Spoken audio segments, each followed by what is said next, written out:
우리 오늘 은혜 받으실 하나님의 말씀은 오바댜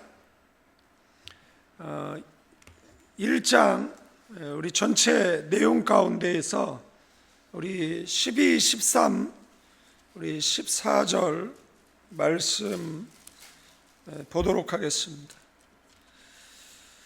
우리 오바댜 12, 13, 14절 우리 한 목소리로 우리 합독하시도록 하겠습니다.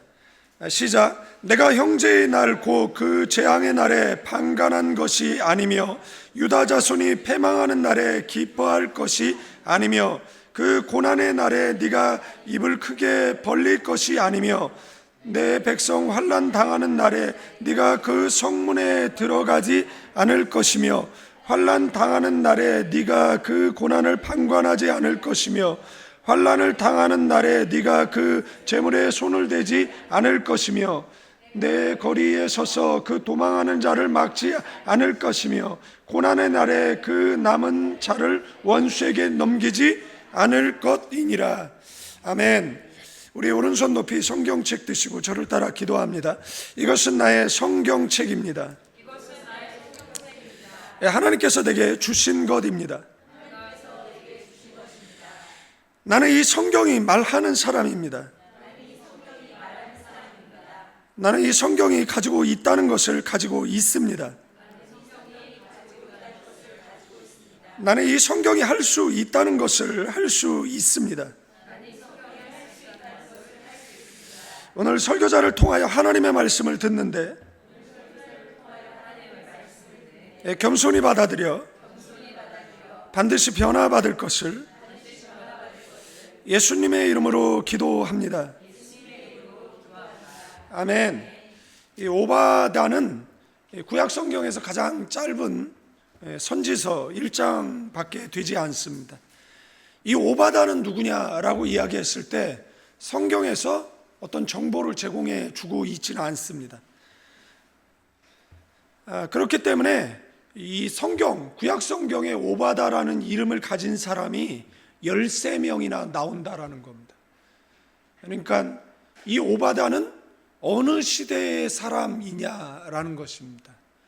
우리가 아는 그 엘리야 시대에 그 선지자 100명을 숨겨줬던 뭐 그 오바댜냐, 아니면 그 오벳이라고 나오거든요.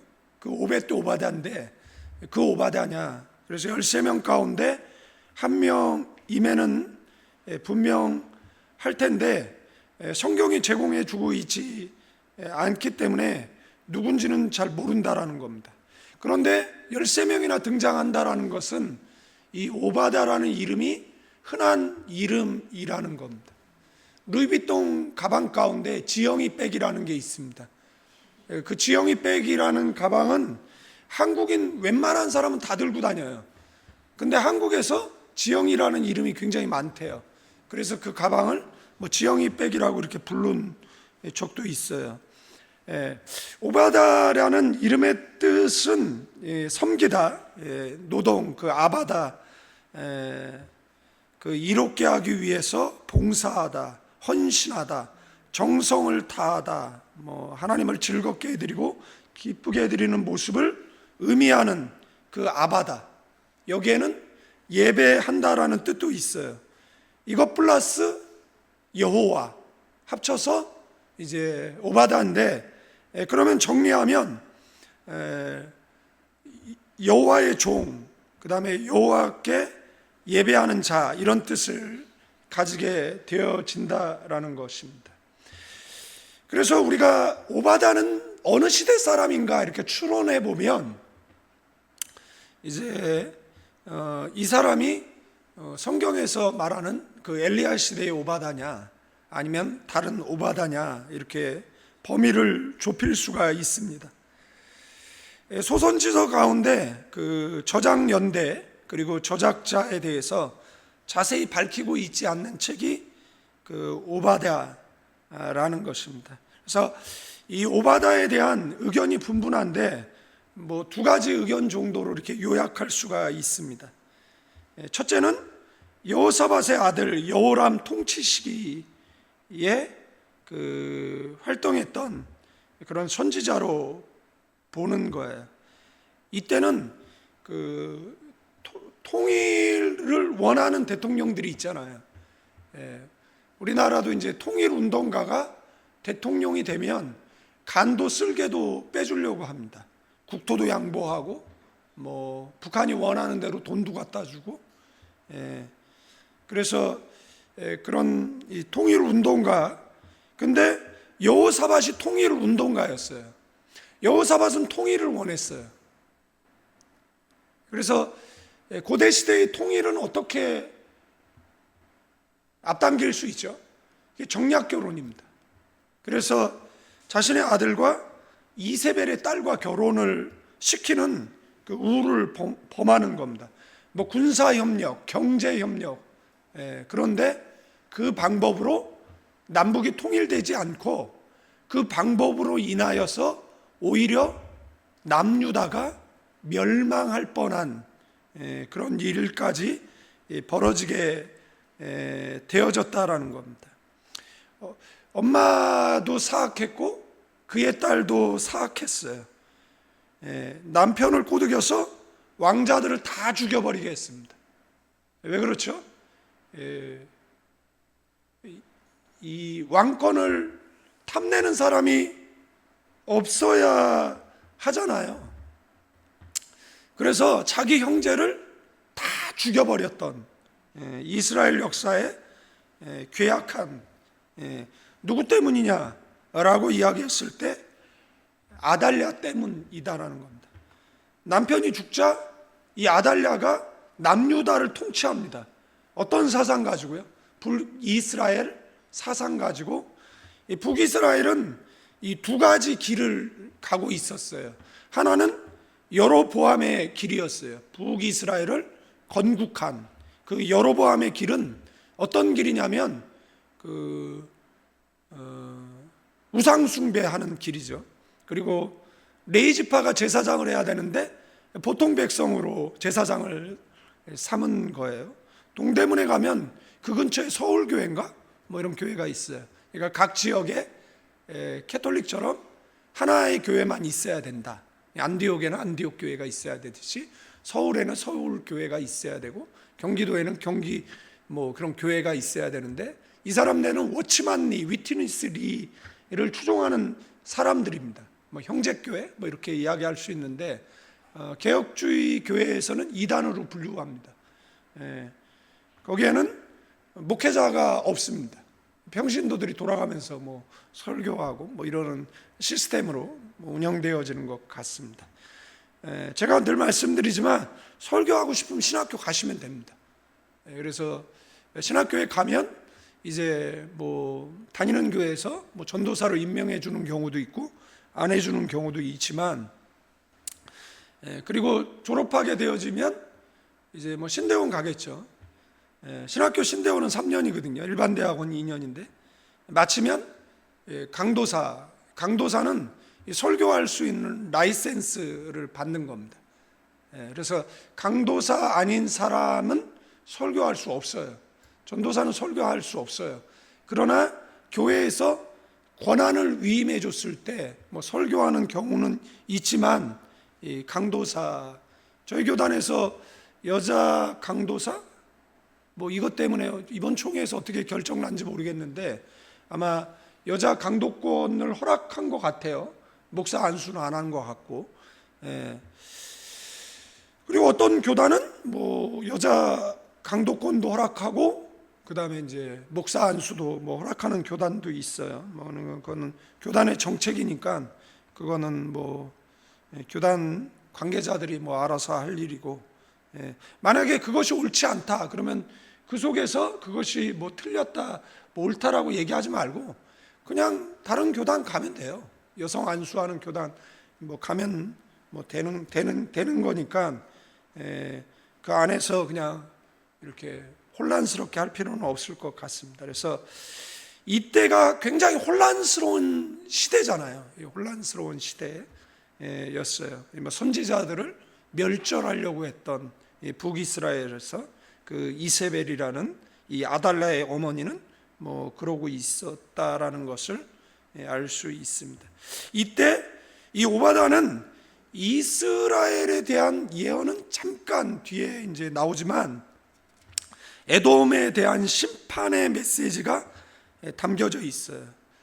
에돔은 에서의 후손들입니다. 그러니까 원래는 한 뿌리인데 이제 그 후손들 그들이 이제 멸망할 것이다라는 건데, 이제 두 번째는 유다가 포로된 직후로 보는 견해예요. 이게 이제 가장 많은 사람들이 지지하는 견해이니까 우리는 그냥 두 번째 견해를 따르면 될 것 같습니다. 이제 에돔이 바벨론과 공모하고 그 다음에 유다가 바벨론에서 멸망한 시기에 쓰인 에레미야와 에스겔과 오바다 선지자 글에 몇 가지 공통점이 발견되는 겁니다. 그래서 이 시대에 활동했던 그런 선지자로 보는 겁니다. 그러니까 엘리야 시대에 오바다가 있었잖아요. 그 아합의 그 통치하는 나라의 그 공직에 있었던 사람이잖아요. 그 사람이 그 엘리야하고 바알과 아세라 숭배자들이 대결할 수 있도록 그 장을 피고요. 그 다음에 그 선지자 다 멸절하는 가운데 50명씩 100명의 선지자를 굴 속에 그래서 먹을 걸 공급하면서 그 여호와의 신앙이 무너지지 않도록 지켜낸, 그리고 나중에 자녀들이 그 노예로 팔려가는, 빚을 져서 노예로 가잖아요. 가려고 할 때 너희 집에 뭐가 있냐? 그러니까 기름이 있다. 그러니까 이제 그 엘리사가 그 그릇을 많이 빌어라. 그리고 기름을 따라라. 그러면 오병이어의 기적이 일어나서 이제 그 빌려온 그릇 가득 이제 기름이 차고, 그 다음에 그 그릇에 다 채웠을 때 이제 기름이 멈추죠. 그래서 그것을 팔아서 이제 가난한 자에게 나눠주라고 이야기하는데, 이 여자가 오바다의 아내입니다. 그러니까 오바다가 그 공직에 있었고 많은 재산이 있었는데 이 모든 재산을 혼납합니다. 여호와의 신앙을 지켜내기 위해서. 그리고 이 남편은 죽어요.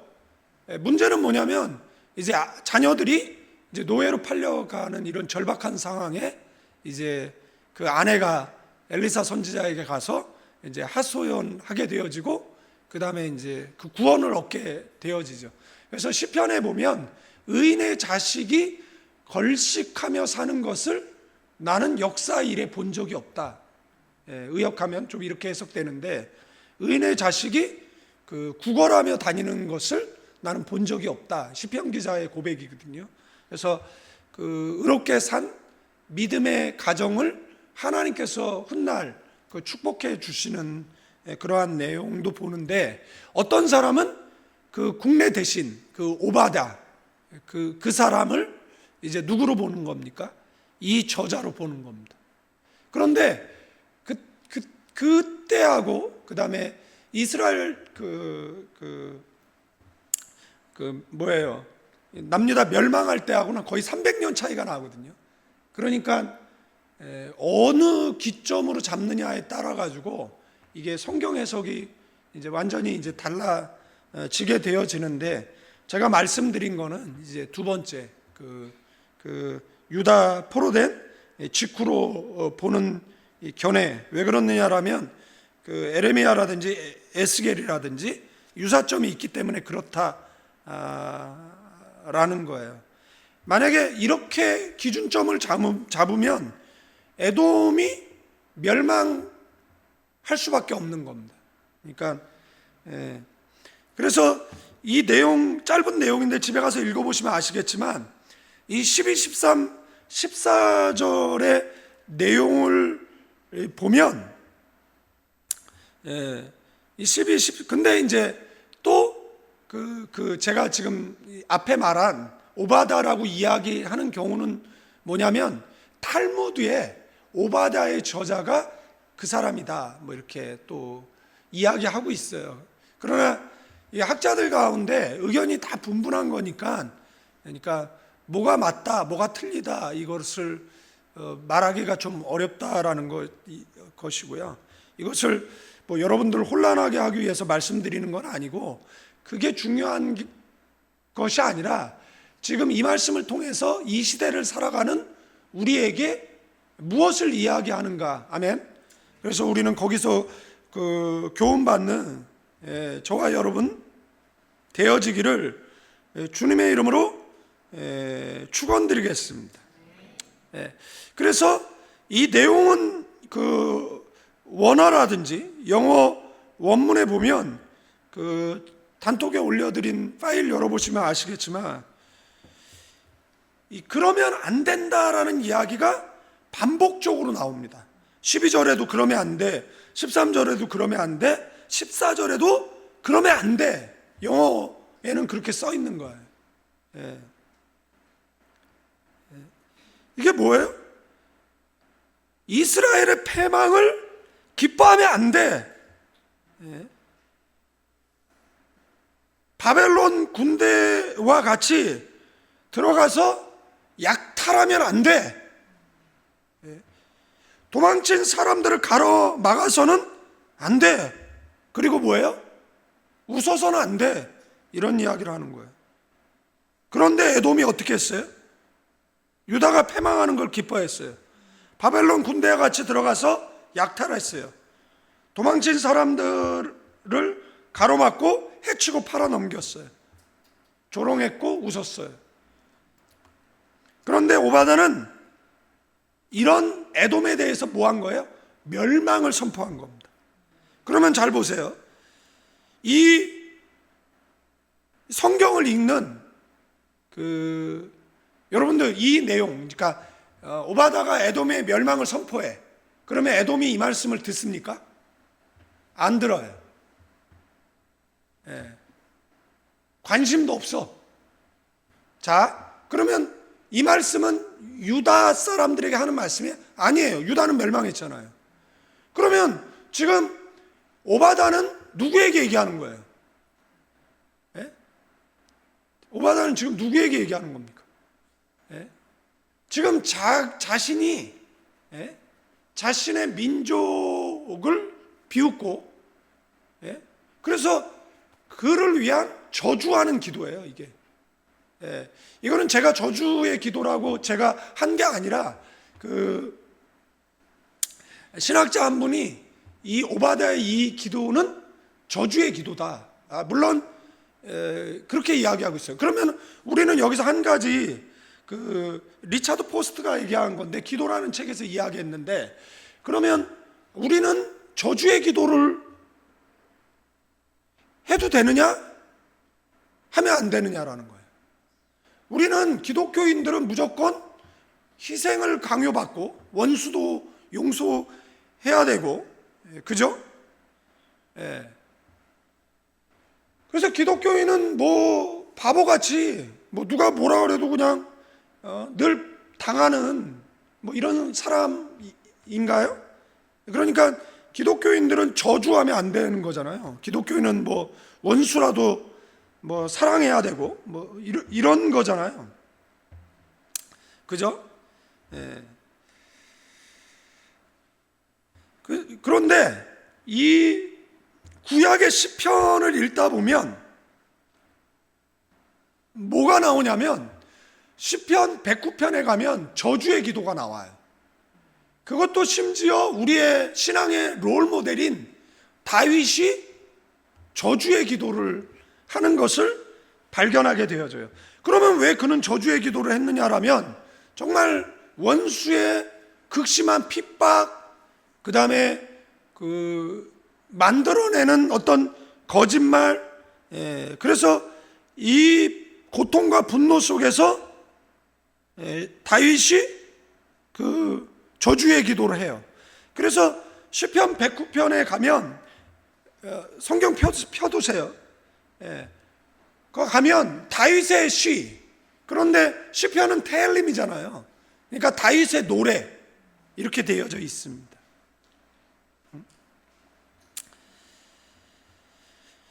뭐 비탄시, 뭐 별명이 뭐 저주의 노래 뭐 이렇게 되어져 있겠죠.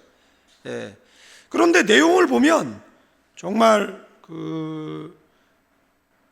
그가 살 날을 짧게 하시고 그가 하던 일은 다른 사람이 하게 하시고 그 자식들의 아버지 없는 자식 되게 하고 그 아내는 과부 되게 하고 그 자식들은 또 돌아다니며 구걸하는 신세가 되고 폐허가 된 집에서 마저 쫓겨나고, 그러니까 폐허가 된 집에 살라는 것도 아니고 거기서도 쫓겨나게 해달라는 거예요.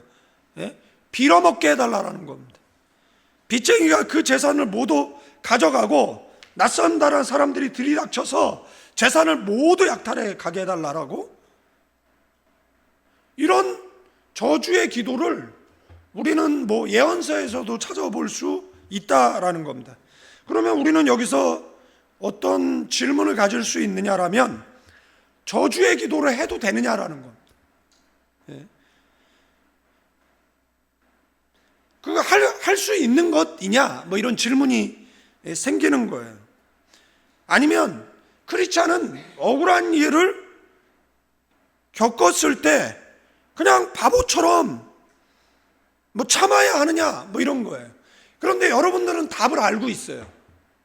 예? 우리는 뭐 착하게 사는 교육을 다 받은 사람들이잖아요.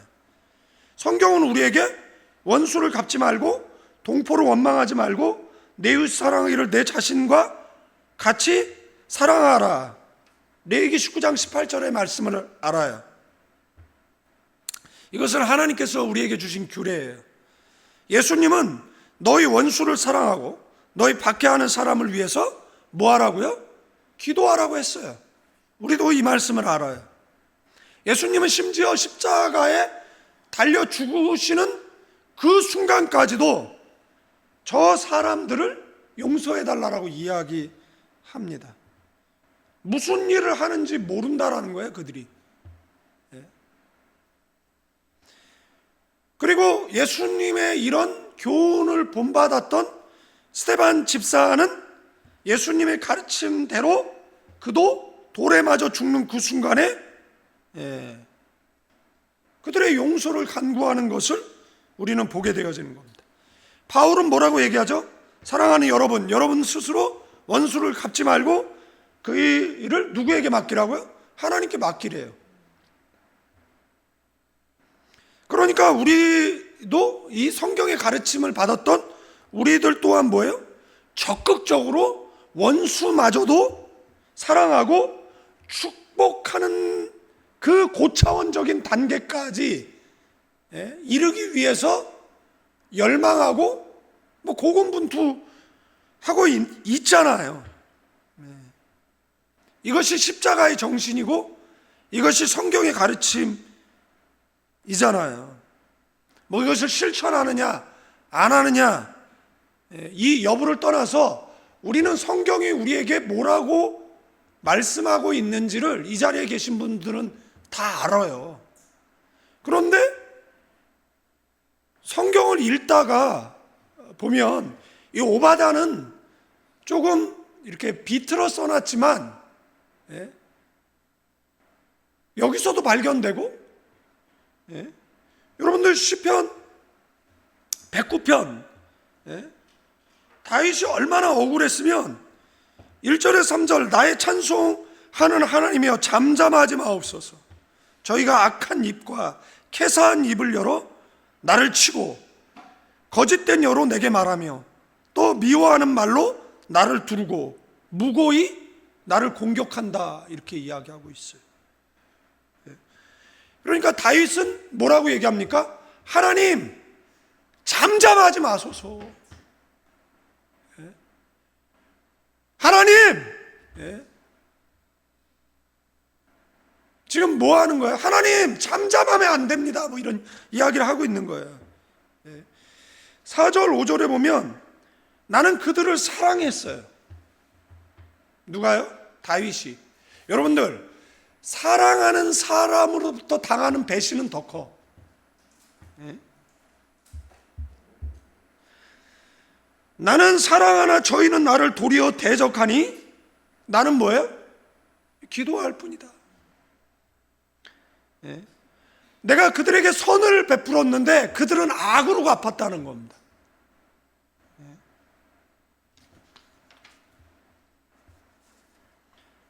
그래서 6절에 뭐라고? 예? 세 번역으로 보면 예? 여러분들 여러분의 눈을 6절서부터 20절까지 고정하시면 되는데, 아니 쭉 읽어 나가면 되는데 뭐 좀 이따가 읽는 것으로 하고요.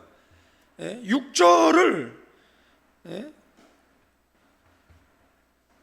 그 시편 이 109편 6절 다 같이 읽습니다. 시작.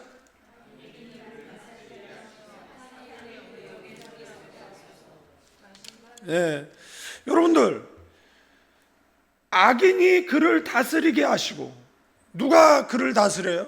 악인이 다스리게 해달라는 거예요. 악인의 통제, 악인의 제어를 받게 해달라는 거예요. 그러니까 그의 삶이 얼마나 고통스럽겠습니까? 지금 누가 기도하는 거예요? 평강의 왕이라고 불렸던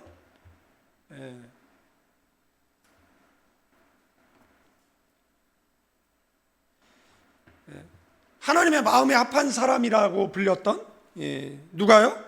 다윗이 하는 거예요. 사탄이 그의 오른쪽에 서게 하소서. 무서운 말이죠. 이게 세 번역으로 보면 그러므로 악인을 시켜 그와 맞서게 하십시오. 고소인이 그의 오른쪽에 서서 그를 고발하게 하십시오. 세 번역은 좀 순화됐는데 개역 개정은 뭐예요? 사탄 옆에 서 있는 자 되게 해달라라. 이게 굉장히 무서운 말이거든요. 쭉 읽어볼까요? 7절. 그가 심판받을 때 죄인이 되어 나오게 하시며 그의 기도가 죄로 변하게. 여러분들, 그의 기도 내용 다 죄야. 입만 열면 죄야. 그가 뭐라고 기도를 해도 그건 다 죄되게 해달라는 거예요. 8절. 그의 연수를 짧게 하시며 그의 직분을 타인이 여러분들, 그는 젊어 객사하게 해달라는 거예요. 9절 있습니다. 그의 자녀는 고아가 되고 그의 아내는 가부가 되며 10절. 그의 자녀는 유리하며 구걸하고 그들의 황폐한 집을 떠나 빌어먹게 하소서. 11절. 고리되고 많은 자가 그의 소를 다 빼앗게 하시며 그의 수고한 것을 낯선 사람이 탈취하게 하시며 그에게 인애를 베풀 자에게 얻게 하시며 그의 고아에게 은혜를 베풀 자가 얻게 하시며. 그래도 누구로부터 국률함을 얻어서 도움을 받으면 좋은데 아무도 그를 도와주지 못하게 해달라는 거잖아요. 누가요? 다윗이. 자, 그의 13절. 그의 자손이 끊어지게 하시고 후대에 그들의 이름이 지워지게 하소서. 여호와는 그의 조상들의 죄악을 기억하시며 그의 어머니의 죄를 지어 버리지 마시고 그 죄악을 항상 여호와 앞에 있게 하사 그들의 기억을 땅에서 끊으소서. 그의 인자를 베풀 일을 생각하지 아니하고 가나가 궁핍한 왜 그렇느냐라는 거예요. 지금 이들의 죄악을 이야기하고 있는 거예요. 그가 저주하기를 좋아하더니 그것이 자기에게 임하고 축복하기를 기뻐하지 아니하더니 복이 그를 떠나 그를 멀리 떠났고 또 저주하기를 옷 입듯 하더니 저주가 물같이 그의 몸속으로 들어가며 기름같이 그의 뼛속으로 들어갔나이다. 저주가 그에게는 입은 옷 같고 항상 뛰는 띠와 같게 하소서. 다 같이 있습니다. 20절.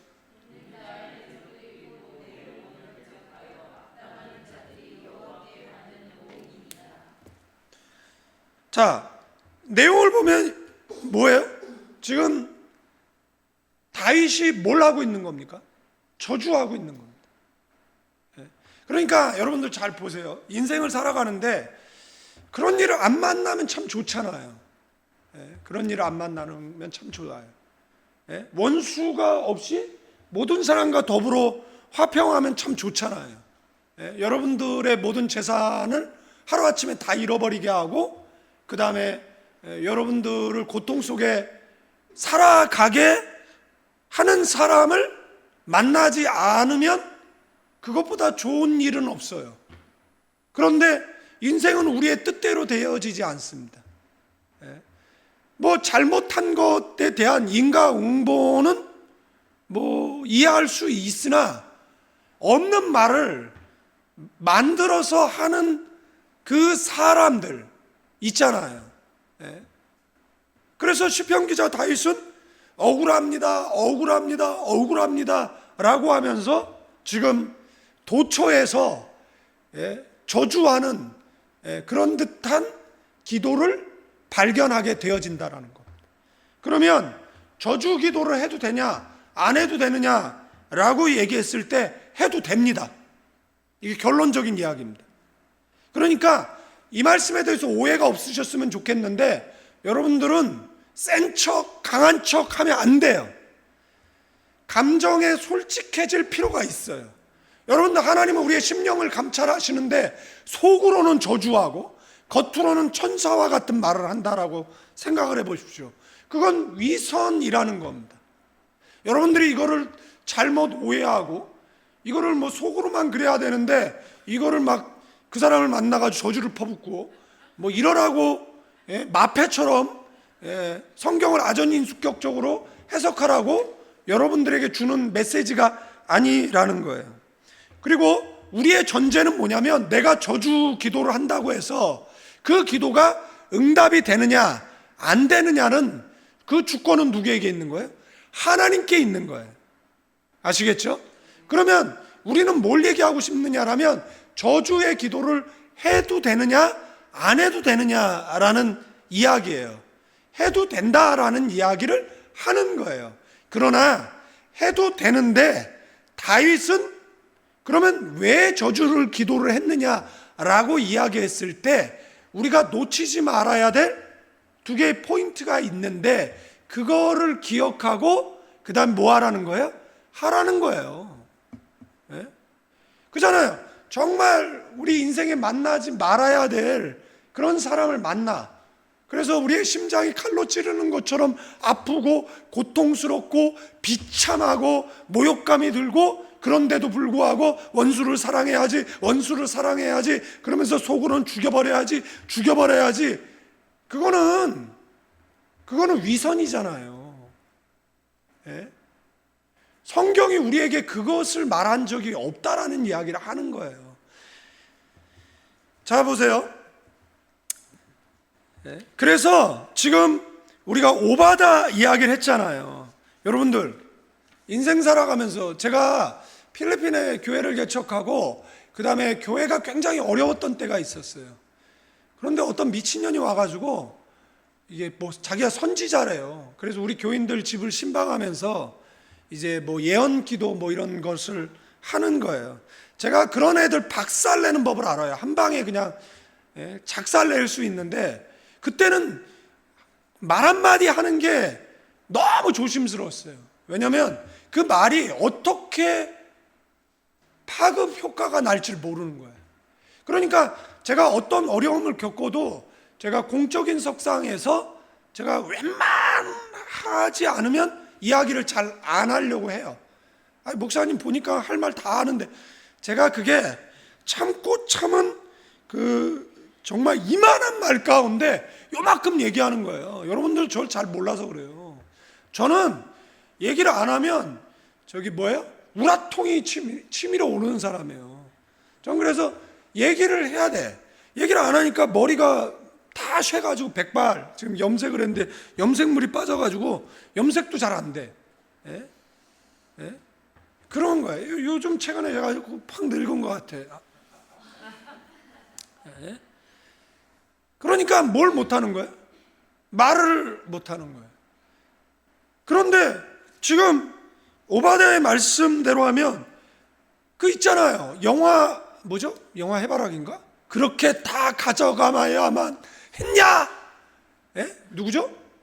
그 있잖아요. 그 대사 짤로 엄청 돌아다니거든요. 그렇게 울면서 그렇게 다 가져가야만 했냐. 예? 예? 고아와 같은 자신을 걷어서 키운 어머니를 죽인 거잖아요. 그들이, 그 조직폭력배들이. 그래서 걔가 울부짖으면서 얘기하는 거죠. 그렇게 다 가져가야만 했냐. 그러면서 병철이 형 나가 뭐 이렇게 얘기하니까 다리 쭈뚝거리면서 나가니까 그 나머지 건달들이 막 그 욕하고 뭐 이런 거 있잖아요. 그러니까 지금 오바다가 뭘 얘기하는 거예요? 오바다가 이게 제가 저기 뭐 여러 가지 공사다망한 일이 있어가지고 제가 문법을 자세히 들여다보지 못했어요. 이게 현재 시제인지 과거 시제인지를 제가 살펴봐야 되는데 제가 영어로 봤을 때 현재 시제인데 원어로 제가 들여다봤어야 되는데 못 봤어요. 그래서 우선 현재 시제로 이야기한다라고 하면 이게 어떻게 되냐면 미래를 본 거예요. 그런데 부탁하는 거예요. 형제의 날, 그쵸? 재앙의 날에 너 그렇게 방관했어야 했느냐라는 겁니다. 그러니까 이건 두 가지거든요. 현재 시라면 너 방관하지 말아줘. 그런데 방관했기 때문에 멸망을 선포한 거예요. 그죠? 여러분들 그들이 침공을 받아서 바벨론 침공을 받아서 멸망하는데 그들이 들어가서 뭐 했어요? 약탈했습니다. 그러니까 너 꼭 그렇게 했어야 했느냐라는 이야기예요. 그러면 안 된다라는 이야기라는 겁니다. 여러분들, 자 다시 말씀드립니다. 우리가 인생 살아가는 힘들어, 막 사는 게 버거워, 막 지쳐. 그때 막 교회가 막 풍지박산 나기 일보 직전인데 그때 이야기한 거예요. 그때 막 부정적인 이야기 막 하는 거예요. 부정적인 이야기. 이제 조목사 이제 끝났다. 막 이제 교회 문 닫는다. 저 교회 계속 환란이 있을 것이다. 막 이런 거짓 선지자, 이런 정말 창녀와 같은 이런 영적인 창녀 같은 애들이 막 그런 말을 막 옮기는 거예요.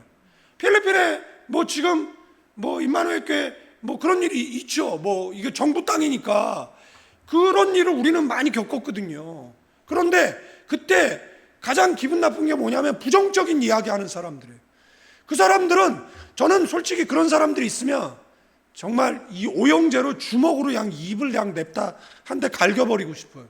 너는 우리 교인 아니야? 이 교회는 네 교회가 아니야? 이 교회의 어려움은 너의 어려움이 아니야? 너는 그냥 삼자야? 너는 그냥 지나가는 사람이야? 너는 그냥 손님이야? 말이 좀 가격해지고 있어요. 그래서 이제 컴다운 하고, 그죠? 그러니까 내가 너무 힘들어. 여러분들이 너무 힘들어. 그런데 옆에서 조롱하고 잘 됐다 그러고 그런 사람이 있을 때 여러분들의 마음이 어떻냐라는 거예요. 우리나라 속담 있잖아요. 말리는 시누이가 더 얄밉다라는 거.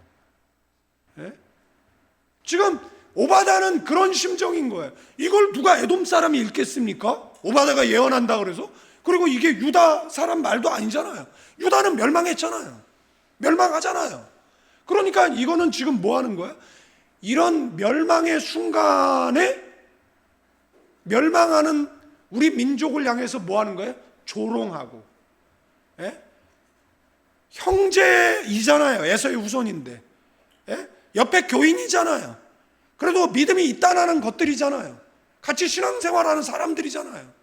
그런데 그저는 사람들이 뭐 하는 거예요? 옆에 교회에 어려움이 있다는데 야 쟤네 망해, 야 그러고 있다라고 생각을 해보십시오. 그래서 오바다가 뭐 하는 거예요? 저주하는 거예요. 그들을 향해서. 그런데 여러분들, 이것이 기도로 응답되느냐 안 되느냐는 하나님의 주권이에요. 그런데 여러분들, 우리가 여기서 놓치지 말아야 될 이 저주의 기도는 그냥 하나의 기도라는 겁니다.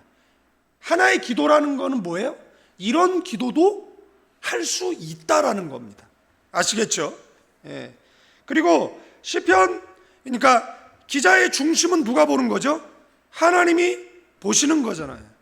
그러니까 마음은 저주인데 입으로는 축복하면 하나님께서는 내 마음 중심을 보고 계시잖아요. 이 기도는 정직하지 않은 기도라는 겁니다. 예를 들자면 제가 진 빚은 아니지만 남이 진 빚으로 인해서 제가 은행으로부터 고통을 당한 적이 있어요. 그런데 은행 직원들, 그 추심하는 사람들은 그 빚을 받기 위해서 모멸적인 이야기를 해요. 그런데 제가 그 이야기를 들었을 때 제가 모멸감을 느꼈어요. 제가 모멸감을 느꼈어요. 그때 제가 하나님 앞에, 하나님, 내가 진 빚이 아니잖아요. 근데 이제 그때는 또 하나님은 원망하잖아요. 그때는 다 그렇게 하잖아요. 사람들이 다 그러거든요. 성경에는요, 보증 서지 말라고 했어요. 예? 성경에는 사람은 신뢰의 대상이 아니라고 그랬어요. 그죠? 그래서 믿었다가 피해를 입은 거잖아요. 예? 그런데 제가 너무 마음이 힘들었어요. 물론 제가 기도하고 하나님께서 긍휼을 베풀어서 해결될 수 있는 은혜를 입었지만 성경은 네가 스스로 해결하라고 얘기해요. 네가 니를 믿고 네가 보증을 쓴 거잖아요. 보증을 쓸 능력이 안 되는데, 내가 감당할 수 없는데 내가 나를 믿고 한 거잖아요. 그러니까 하나님을 믿은 게 아니라 나를 믿은 거잖아요. 그러니까 그것에 대한 책임은 네가 지라는 거예요, 성경은. 그런데 하나님 앞에 기도하죠, 저는. 예, 기도하죠. 그러나 하나님의 긍휼을 입었어요. 그리고 나서 여러분들, 우리는 반복해서 죄를 짓는 거 아시죠? 그리고 또 그 다음에도, 또 그 다음에도, 예? 이런 연약한 모습이 있어요. 그러니까 이것은 하나의 과정 속에 있는 기도가, 지금 우리가 기도 학교를 하잖아요. 그래서 부르짖는 기도, 침묵 기도, 저주의 기도, 아니면은 또 뭐예요? 예? 그런 기도를 지금 52주 동안 이야기를 하는 거예요. 예? 그러니까 여러분들이 센 척, 강한 척, 착한 척 하지 말고, 그러니까 이런 기도도 할 수 있다라는 이야기를 하는데, 그 기도는 바탕이 정직해야 된다는 겁니다. 예? 속으로는 안 그래. 속으로는 악이 가득해. 그런데 그 악을 감추고 그 다음에 겉으로 천사 같은 말을 하지 말라라는 거예요. 이 속에 있는 것을 사람에게 이거를 누르잖아요. 이거를 누르다 보면 언젠가 터져 나옵니다. 예? 그러니까 이것을 누르지 말고 이것을 순화, 정화하는 작업을 하라는 겁니다. 아시겠죠? 네? 이거를 계속 누르고 있으면 언젠가는 이것이 이게 사람에게 터집니다. 네? 그러면 이것은 감당 못하는 악이 될 수 있다라는 겁니다.